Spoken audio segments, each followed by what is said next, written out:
And, whoa, look at Magoo. Magoo streaks into the... Thorpe's got past Gavors.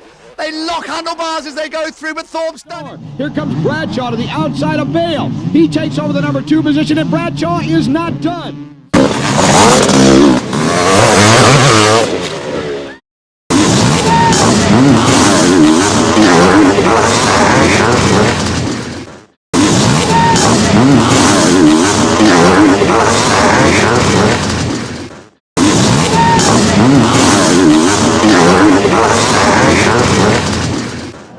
David Bailey literally flies toward my position here at what they call the Devil's Drop. You see him there, closely pursued, over the drop. Himself the best.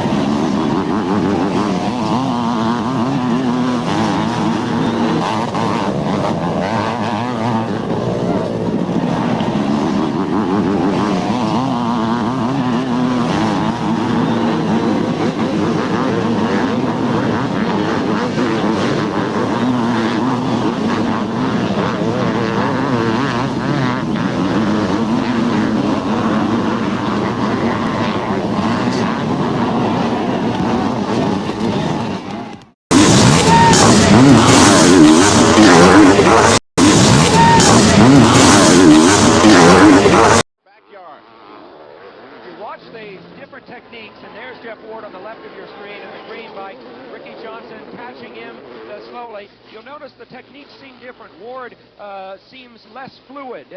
One of the reasons for this, he's a much shorter man. Ward very, very compact, strong physically. Ricky Johnson taller, leaner, looser, and you'll see the difference in their riding styles. And you see, incidentally, that Johnson is closing. I mean, there's no question that although Ward has no rear-view mirrors on that bike, he knows, he hears that other bike already. Right behind him, they're very close. Johnson right up on the rear wheel of Jeff Ward. One burst of the throttle, and he would have been by him. But it is not the time to commit yourself and make a silly mistake. Johnson right up on the back of Ward again as they fly through the air. Over. Is this in the handling? Another small mistake by Ward. Johnson... Whoa, whoa, yeah, that was it. Ward did make a mistake, fatal enough to let Johnson by. How about that? In the 16th minute, with just about 24 minutes of racing to go before the signal to race to length and prestige. And David Bailey riding bike number 6. In third, Jeff Ward. Here comes Ward. Ward, 4 on a Kawasaki. 4th place, Ron Lacine, rider number 2. And he's getting the job done. Ward running 3rd. In 4th place, rider number 2, Team Kawasaki. Ron Lacine. And here's Rick Johnson. Johnson taking the second flag, and Johnson makes it on the line. A bit of money doing so.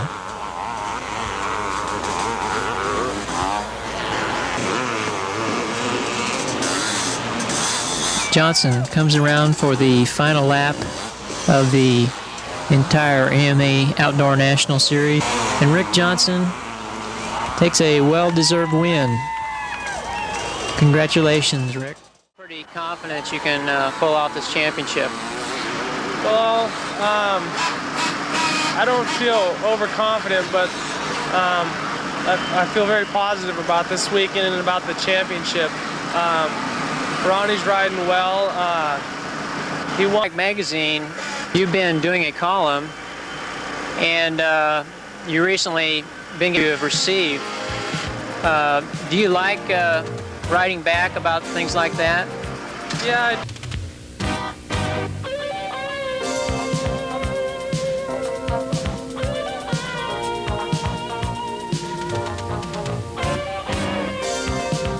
There you see the gap between Rick Johnson and Jeff Ward.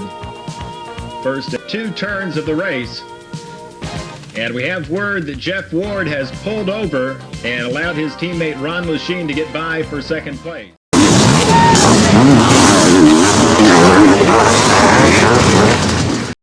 What they have to do, remember, is add up the total time for Glover and for Carquist in the 2 heats. Whoever took the least time to cover the 2 heats will be declared the winner of the U.S. Grand Prix. But it isn't on this final lap, rather than taking it easy and playing it safe, because it's going to be on total time for the 2 motos between him and Hakan Karlqvist of Sweden. It's kind of a tough situation, isn't it, Sam? Well, it is, and they only get their lap signals, of course, once a lap, which means once every 2 minutes, so they can't hide a thing. And there are no relief pitchers in this ball game. On your own, right to the checkered flag, and there it was for Brock Glover of San Diego, California.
Meanwhile, Alan King, a privateer, controlled the lead.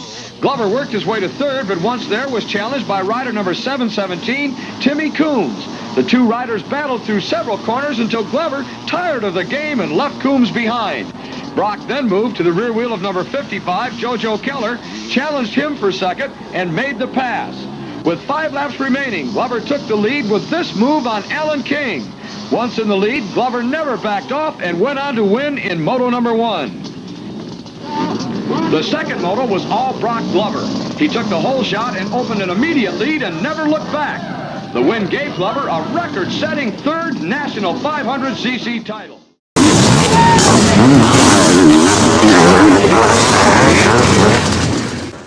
Last year, Honda's David Bailey won every major motocross title there was. This year, Honda gave him a new assignment.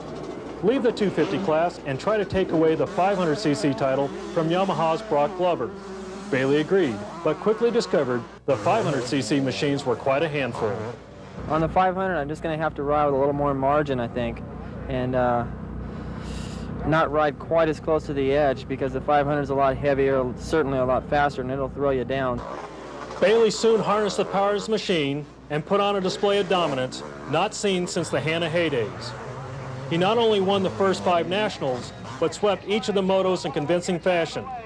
It wasn't until the Mount Morris, Pennsylvania National in May that Glover won his first moto of the year.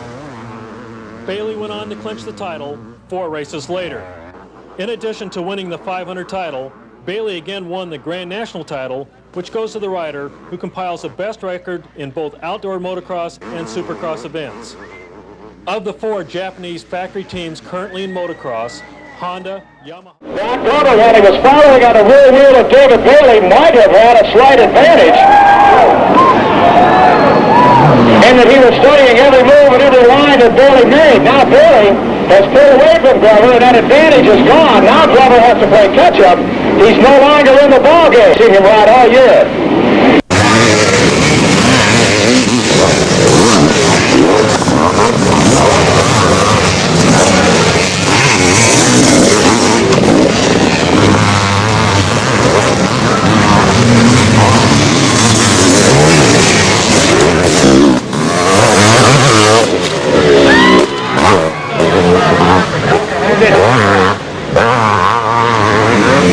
David Bailey, rider number 1. He'll be followed some 8 or 9 seconds back by Brock Glover, number 4. third place, way back, Eric Eaton.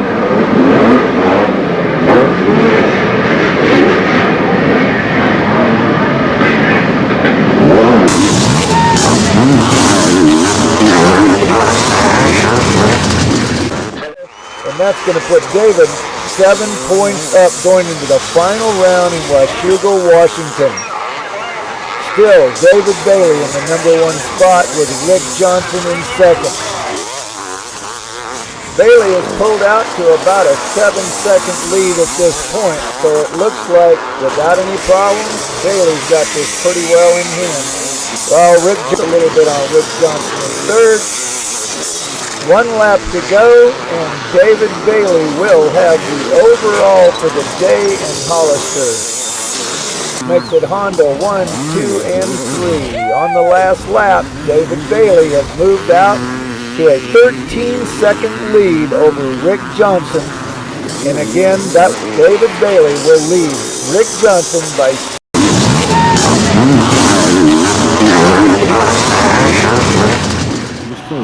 Supercross championship. Then in 1988, he added a second 250 National Outdoor Championship. Now here in 1989. So there you see Tyson Boland in the #2 position, leading Rick Johnson in third. And it's Fred Andrews in the #4 spot, followed by Doug Dubuck on #16 on the Yamaha. Right here, Johnson sets up Tyson Boland and takes over the #2 position. Now that Johnson is by Boland, we'll see if he can reel in the leader, Jeff Ward. Ward clearing that jump. There you can see Johnson coming into the picture. Ward still holding about a 3 or 4 second lead over Johnson. Through those S-turns now goes the leader. And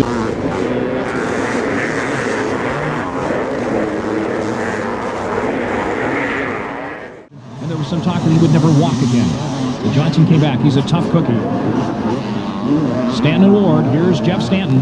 And here's Jeff Ward. And he's coming up on Stanton. Well, Ward is riding somewhat conservatively. He's got an edge from last week's race when Stanton DNF'd. And Jeff is a very smart, savvy rider. Been around for a long time. So he's going to put the pressure on Stanton, but not do anything stupid. Wardy's looking for that champion. Oh, and Stanton's down. Stanton washes out a simple washout. There's a lap rider going by, and there's Ward. Jeff Ward has taken the lead, but Johnson's not going to move over either. I think you're going to see an interesting battle toward the end of this moto. Wardy completely in control out in front, and Jeff is riding a very conservative race as he laps a slower rider, a lap rider. Here's Johnson in second, and there's Stanton in third. So let's see what happens between Stanton and Johnson. Johnson will not take Stanton out, and vice versa. They are so fast, and these riders are so good to be able to control them. Well, Stanton has got by Johnson for second. Johnson apparently has fallen in 500 moto, and suddenly Stanton is back in contention.